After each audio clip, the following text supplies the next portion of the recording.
Okay, it's my first real video, and today we're going to talk about post-cancer treatment. So I was diagnosed with breast cancer on December 9th, 2021. On January 31st, 2022, I had my lumpectomy surgery, which they took the cancer tumor out, they checked the lymph nodes, and then they reconstructed my breast to match the other one. And then I had port placement. I think it was May 30th, 31st. I don't know if there's a January, February, March, April, May. Okay, May 31st. So I had my port placement on May 31st, and then I had my first chemo on June 1st.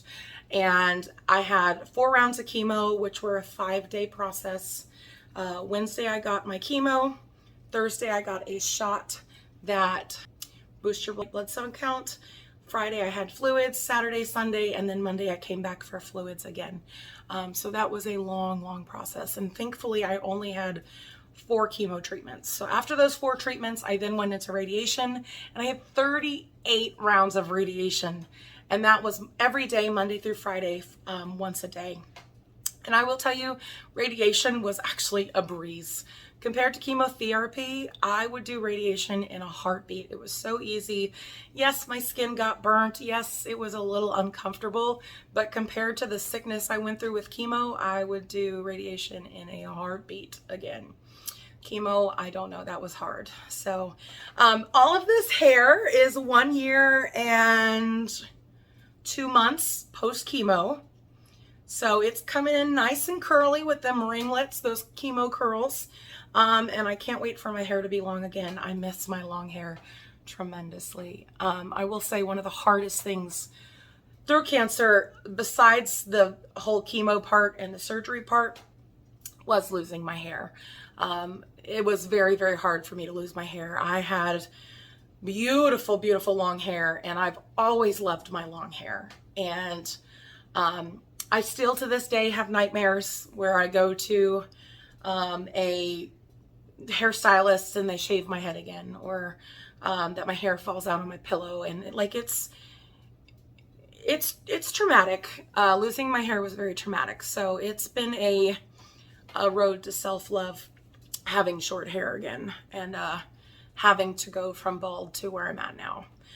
There was also some self-love that had to take place after chemo, because during my treatment, I started gaining weight like crazy.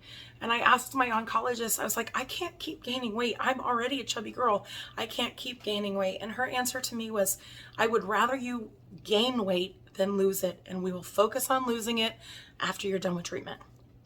So not only did my breasts get chopped off and go to teeny tiny, I lost my hair and I was gaining weight. So I felt like I lost a lot of my femininity in that process. And I will tell you that it was draining. It was very hard. During the process, I would never say those things. During the process, it would be, I'm doing great, body's great, super positive, super hyped. Like when you go through treatment like that, the only thing you can do is be positive, because if you're not positive, it will take you down.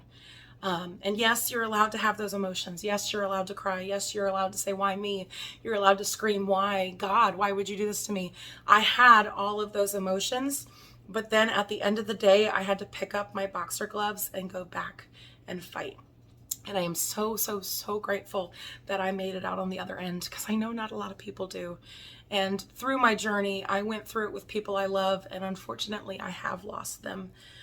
So I know just how hard it is to do this, and the pain of losing somebody through cancer. And if you or anyone you know have gone through chemotherapy or radiation, let me tell you something, you are the strongest person in this world.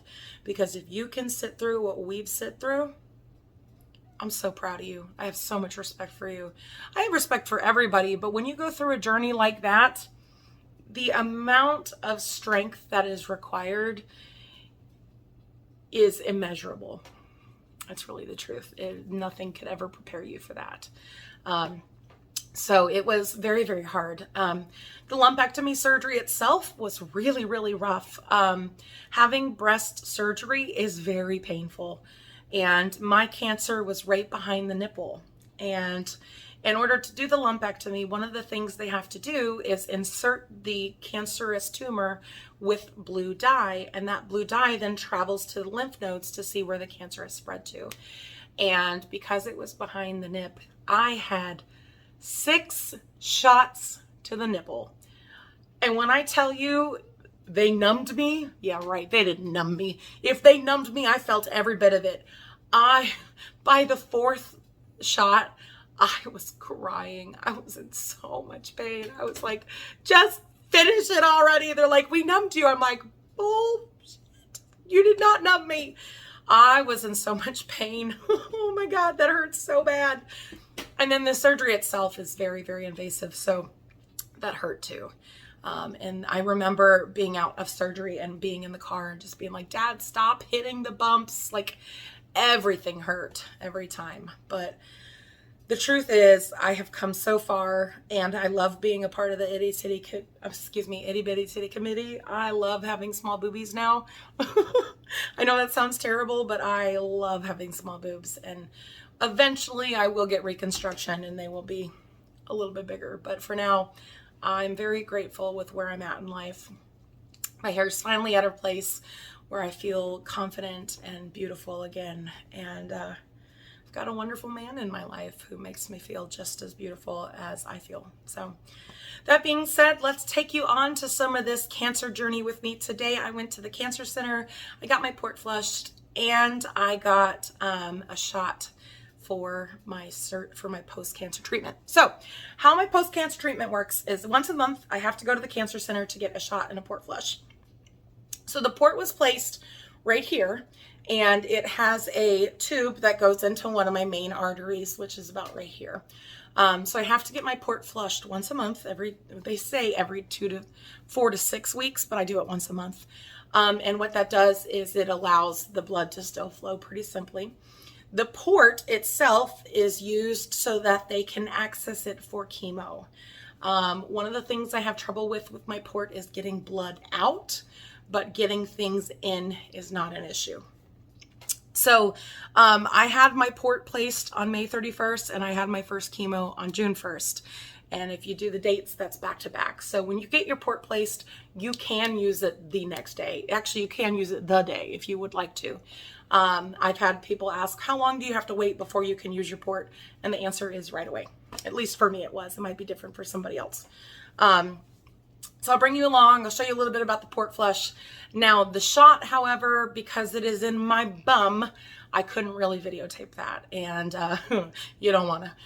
The nice thing is it's just in the butt cheek. It's not like it's in a very invasive part.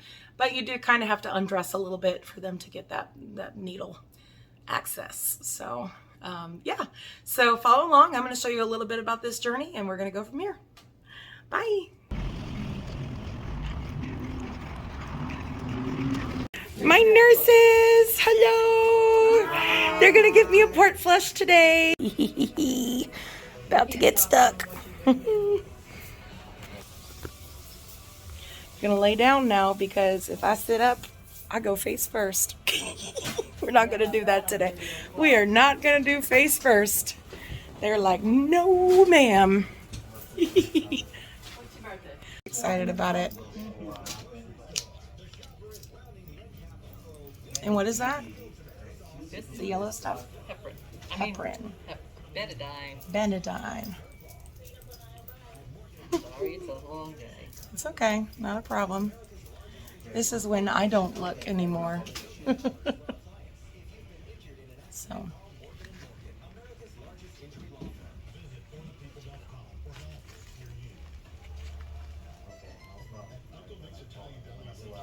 You ready? Yep. 1, 2, 3. Just like that.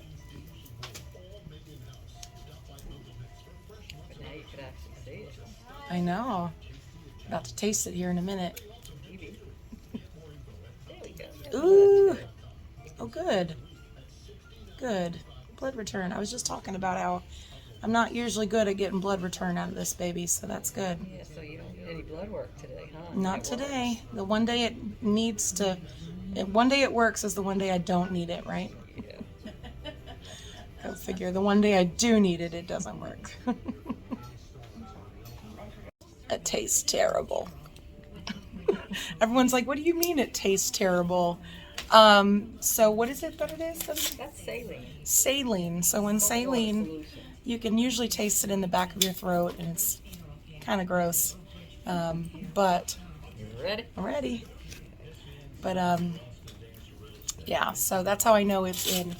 That's how I know when the port's working, is when I can taste it. So we're cleaning up, putting that little Band-Aid on it. That's it. You're done. Now we're off to the shot. And that's a wrap. Thank you for watching my video. If you would like to see more content, please hit that subscribe button below. Like this video, leave some comments, let me know where you're watching from, and I'll see you guys next time. Bye.